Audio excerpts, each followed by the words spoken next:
Good morning, friends. Today is the 6th of August, the 28th of Av. We're studying the entire Talmud, one page at a time. Presently studying Maseches Shabbat chapter 7, Samach Tes, Amud Beis, that's 69B.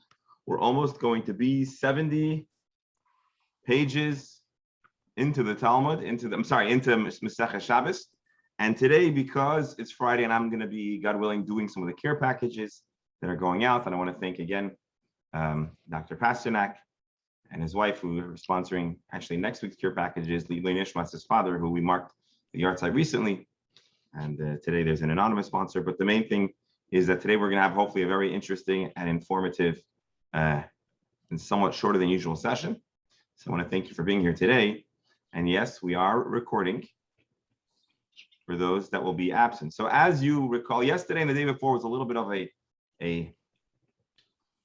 complex Talmudic style discussion, trying to identify the exact nature of when the exact time that a person will bring a shogeg, korban, an offering for an inadvertent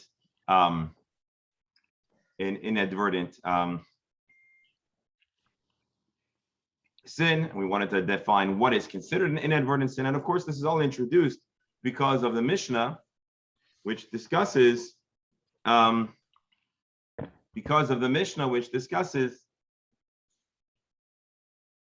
there are different times and different ways that a person could have to bring a certain amount of korban chatases in response to their in response to the desecration of Shabbos, depending on if you knew about Shabbos or knew about the malachis, etc., etc. Along those lines, we're now going to be introduced to a somewhat different topic, the topic of what if you don't know when Shabbos is. So just like in the Mishnah, we talk about a person who doesn't know when that it was Shabbos. So what do you do if you literally don't know which day Shabbos is? How do you deal with that? So let us crack open our Gemaras here.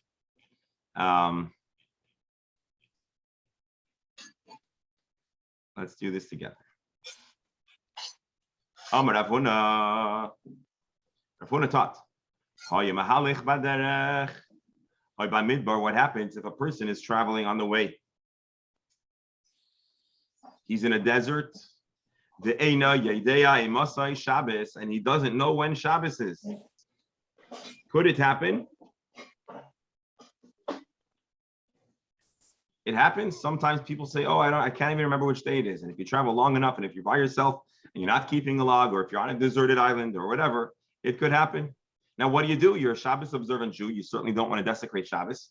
And every single day might be a Shabbos. You don't know. So Rav Huna taught, what you do is, on the day that you realize that you don't know, you start counting 6 days. And then the 7th day, or one day, will be a day of rest. Rashi, from the day that you realize that you're totally disoriented. The day you wake up, you're disoriented and you don't know that it's Shabbos. You count another 6 days, and then the 7th day is Shabbos. Rashi. No. This is Rav Huna's opinion. You start counting, and the 7th day is Shabbos, right? Because Shabbos is the 7th day of the week. Chia Barav disagrees and says, no. The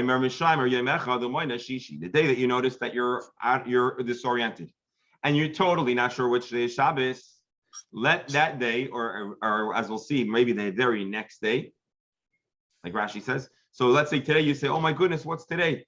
I don't know." So the next day, the first whole day after that disoriented realization, you observe a Shabbos. And then you have another 6 days, and then the 7th day will be Shabbos again. Rashi. The day that you notice that you don't know when Shabbos is, you lost track of time, you don't observe. Because you probably already desecrated that day. The next day, the next full day, you'll observe as a Shabbos. Later on, the Gemara is going to ask that even on the day that you don't observe, you should also only do the bare minimum of melacha, because ultimately every day might be Shabbos. So that's a very interesting thing to do. You have no way of knowing which day Shabbos is. You have no internet. You have no smartphone. You have no calendars. You got to do your best. Well, so then there's two opinions. Either the very first day of Shabbos or you count 6 days in the seventh day of Shabbos. Rabbi, it would make more sense to work 6 days and then observe a day, Sheishes Yomim Tavot first. So let's see, there's two opinions. And you're correct. Your sentiment is the reason or part of the reason behind Rav Huna. So the Gemara asks, what is the argument? What's the crux of their disagreement?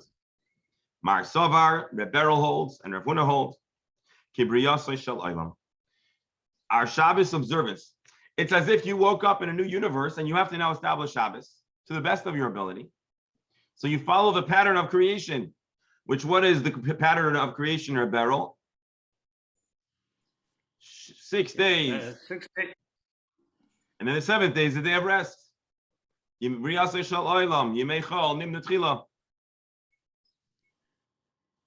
Savar Kadam Arishain. Yeah, but Rav has an interesting perspective. He says, let's not look from Hashem's perspective. Who has the obligation to observe Shabbos?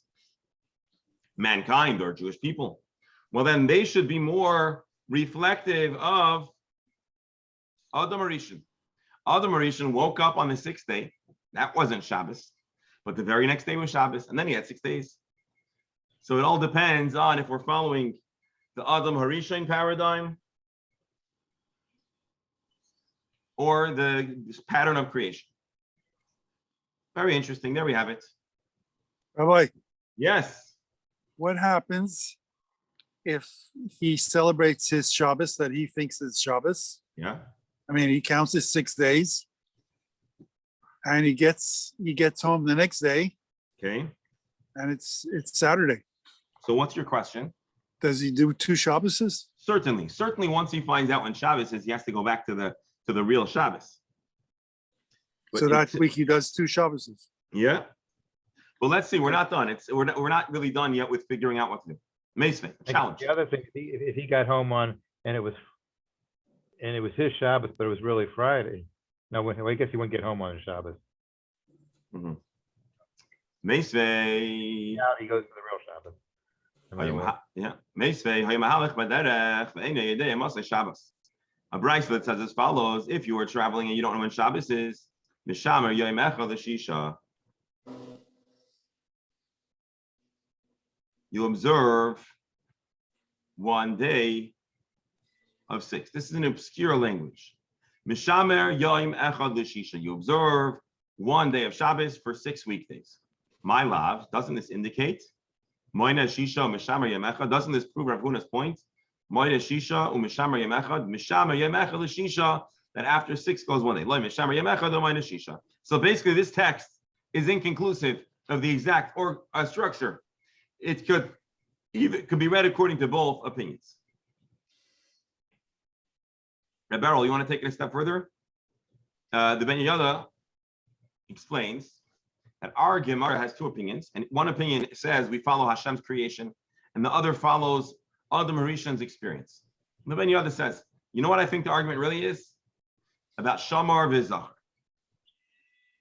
If you say that Adam Harishan means you follow the pasuk Shamar, as Shabbos L'Katshai, meaning the very first thing you do is you guard it like Adam Harishan, who first guarded Shabbos. If you say it's like the pattern of creation, you say Zachar as Yom Shabbos L'Katshai, meaning sanctify it by recalling what we do by Kiddush, which is 6 days of creation and the 7th day it rests.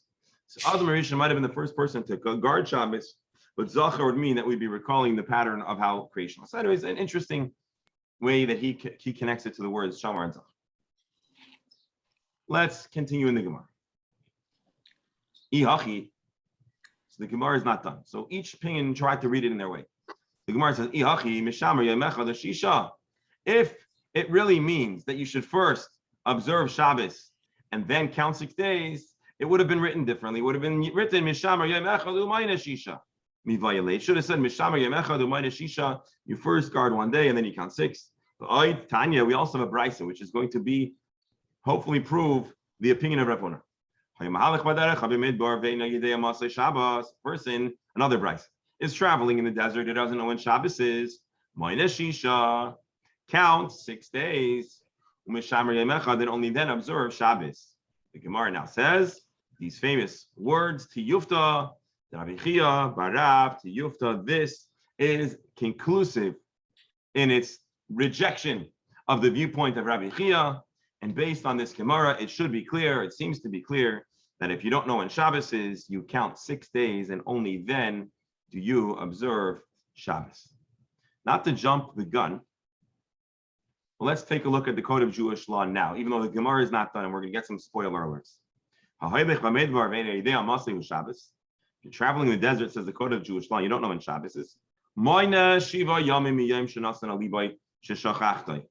You count 7 days from the moment you notice that you forget. Anyone want to take a stab at why he says 7 days, even though our Gemara says 6 days?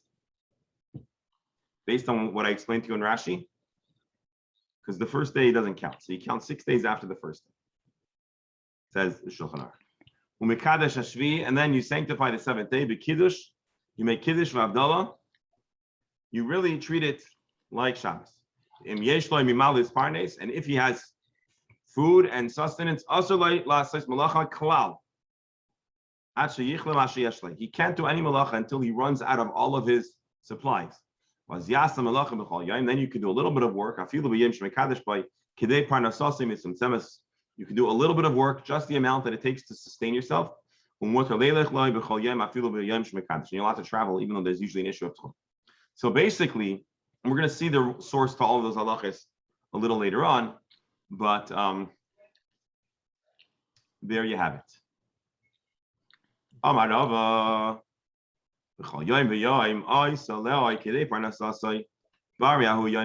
says, this is what we just saw in the Shulchan Aruch, it's not so simple. It's not like you can just treat every day like a totally open and regular day. Every day a person could do how much work he wants to do, except for the day of Shabbos. So Gemara asks, hold on one second. A person can do work to sustain himself, to survive. Are you proposing that the guy who's stranded and barely has anything, he doesn't even have a calendar, he's lost, he should, the day that he observes Shabbos, not work and drop dead? Is that what you're asking him to do?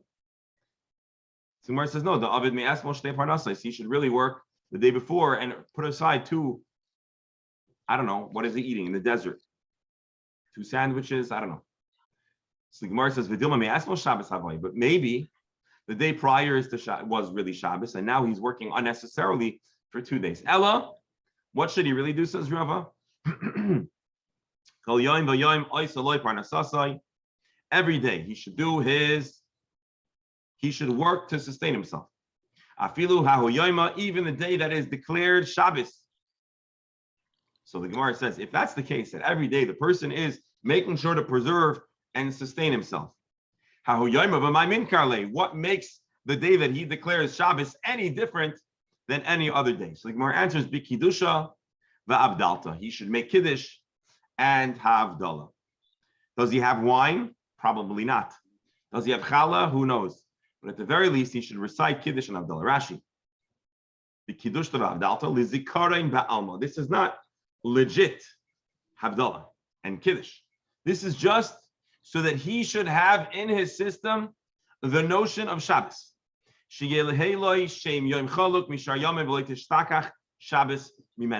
shouldn't lose the concept of Shabbos. So now there's an interesting question. This is a question that the Code of Jewish Law alluded to, but Tosfos is going to ask. We know that on Shabbos, there are a series of restrictions. We don't do malacha.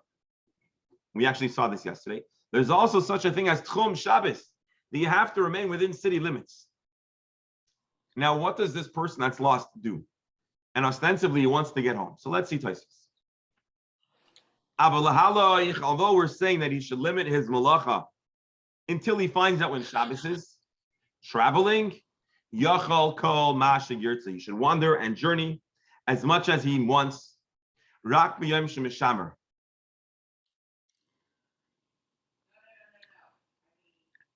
Rabbi, he has a problem with all kinds of things and not just Shabbos. Do they deal with that elsewhere? Well, here's the thing. Oines Rachamona Patria, a person that is an honest, they don't have. So if you don't have your tefillin with you, let's say you were robbed, or I don't know, you hit your head, you were hiking and you hit your head, I don't know. If you don't have tefillin, there's no, what do? You don't put on tefillin. Davening, you do your best to daven. So for a lot of things, there's not much you could do. Shabbos is a unique situation because you could be left naked in the wilderness and there's still ways that you could observe Shabbos. No, I was thinking of food. If he traps some kind of animal. Mm-hmm. I'm sorry. Go again. What do you say? No, if he traps some kind of animal, is he allowed to kill it for food? Possibly, yeah. Listen, if pikuach nefesh, if you have to, you have to. Obviously, you should prioritize. You should try to go on a vegan diet till you find a kosher restaurant, but you do what you got to do to survive. All right, let's see. So again, Taisus, the only day that you should not walk is the day that you count as Shabbos. The ilav, if you're going to say every day might be Shabbos and I don't want to walk tchum, you'll never get back to civilization. And the Gemara asks, how do you differentiate the day that's Shabbos? Simply not walking, that doesn't count for a heker. Tosfos says alternatively, there is possibility that even the day that you're considering Shabbos, you should also walk in Moshe Raisa. And that would be reflective of the Gemara's question about how does he commemorate Shabbos if he doesn't want. So again, interesting question. If I recall correctly, the Shulchan Aruch says the Shulchan Aruch says so the Shulchan Aruch paskins like the second opinion of Tosfos. Amar Rava now has a more complicated question. Until now, we're talking about a person that is so utterly disoriented, they do not recall a thing. They are clueless. They don't know which day is Shabbos, which day is Sunday, which day is Monday. By the way, there's another reason why this could possibly happen, which is it's possible that they not every time in every place had a 7-day week. Almost across the board they did, but there have been civilizations that attempted to change from the 7-day workplace. I think Russia wanted to at a time. And if you think about it, if you don't have Shabbos, to have a weekend every 6 or 7 days. I mean, I feel this myself. By the time there's so much to do, and only 5 or 6 days, it's not enough. By the time you finish 6 days, all of a sudden it's Shabbos again, and that's wonderful for us. But if it's not because of Shabbos, you could squeeze more productivity out of people. So if you're in a time or a place where the civilization decides to reject the 7-day work week, you'll have a much harder time calculating when Shabbos is, even if you do have the ability to ask the civilization or the population what day it is. Or imagine, you get stranded with an isolated tribe that has no clue about your way of measuring time. Even if you could speak their language, you might still not know what day it is. So Rava says that's in an extreme case. Rava adds, what if he has some sense of time? He doesn't know what day it is, but he does know, says Rashi, he doesn't know which day of the week it is. He knows I left 3 days ago.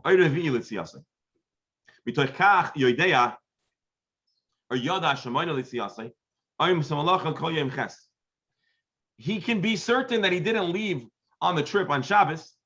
And so if he knows how many days it is from his destination, every 7 days from his exit, his leaving, his embarking, that's not Shabbos. So again, if he knows the day he left, he should be able to always do malacha on the day that he knows isn't Shabbos. Where says Pshita? Isn't that obvious? Well, no, because it gets a little complicated. Maybe we'll say, Shabbos, you didn't leave. And on Erev Shabbos, you also don't journey. And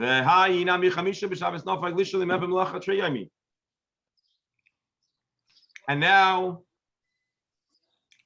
there's a hypothetical that you could be able to even find no of 3 days. If he didn't leave on Shabbos, he didn't leave on Friday. Hold on, let's see Rabbi Steinsaltz.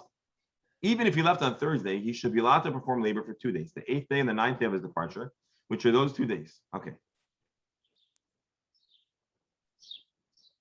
So assuming he left on Thursday, you should have 2 days to go. The Gemara says no, you can only have 1 day. Why? Because there are times that are urgent, and if the shayara is leaving on Friday, you might go along. Or if the boat is leaving, you might go along.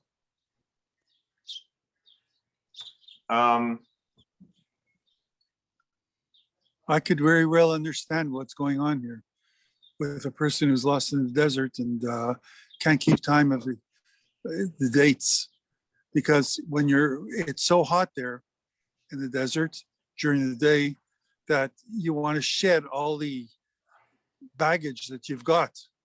So Right. you haven't got a pencil and a paper, you haven't got a marker where you can put a mark in the sand and refer to it all the time. Yeah. You don't know what day, you can't even count to 6 days. Mm-hmm. You also have Johnny Alpert told me during the war, he was in some mine in Tashkent and whatever, couldn't figure out when Yom Tov would fall, or they waited till a prisoner came from Moscow somehow to figure it out. It's not as remote as you think. Listen, I think about that very often. You hear stories about people, like you're saying, in the gulag or in prison, or Solitary in confinement. solitary, or in the camps in the war. And I hear, again, most people weren't able to, obviously, but you hear occasionally a story. Our Dr. Pollack, who used to live here, passed away recently, they observed him Kippur. And you hear these stories, and I wonder to myself, I would not be able to track the passage of time like that. How did they? It's absolutely astounding to think of anybody who does manage to preserve time.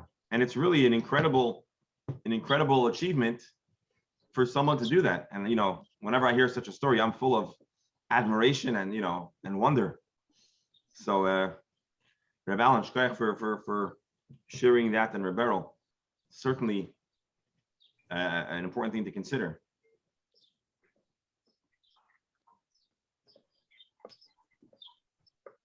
I'm almost gonna I think I'm gonna close out today's session in just a moment. Just so I can get everyone their care packages on time. Just want to make sure we're not missing any.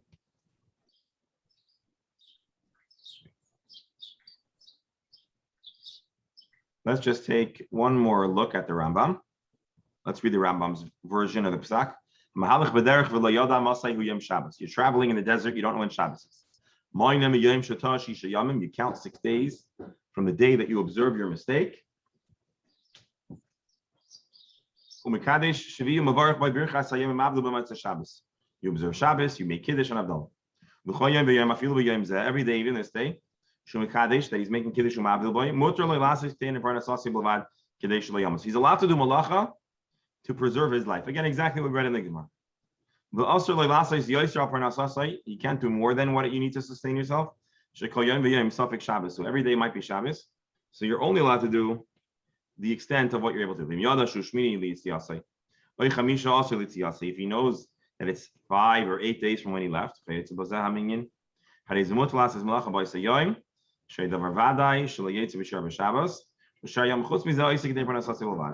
one second. Here, give me 1 second.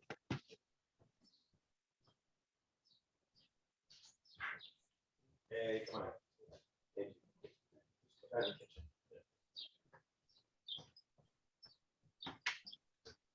So the Rambam seems to be saying the same thing. Now, do you notice any mention of Tchum? Let's see. Did the Rambam mention Tchum Shabbos? Interesting, he doesn't mention it. I don't think. Very interesting. Have a good day. Let's see the.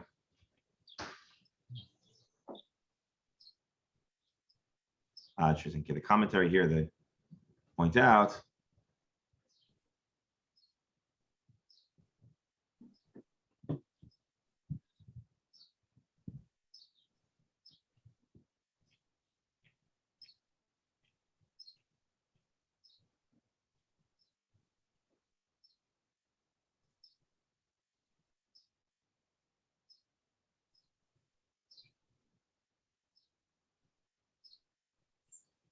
So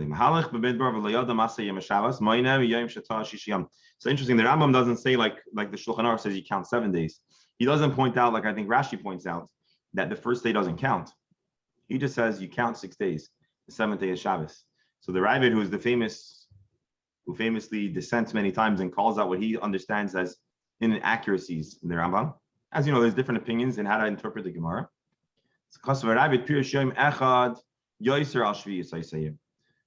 Anyways, he says there has to be another day, like we discussed. All right, that's today's Gemara. Hold on. That's today's Gemara. I want to thank you all for joining us and thank you for indulging it's a slightly shorter day. With Hashem's help, we'll resume on Sunday, learning Gemara. And then Monday, I need to keep you posted because I have a bar mitzvah in shul at 9:30. And so, you know what? I'll put a notice out, but most likely, come on in. Most likely Monday will not have a Gemara shir because I have a bar mitzvah in shul at 9:30, and I don't imagine we're going to be done on time. So I'll keep you posted, but that's what it's looking. So I want to wish everyone a wonderful Shabbos. A Yasher Koyach. Look forward to seeing everybody Sunday. Be'ezer Hashem. Shabbos. Take Have a care. good Shabbos. Thank you.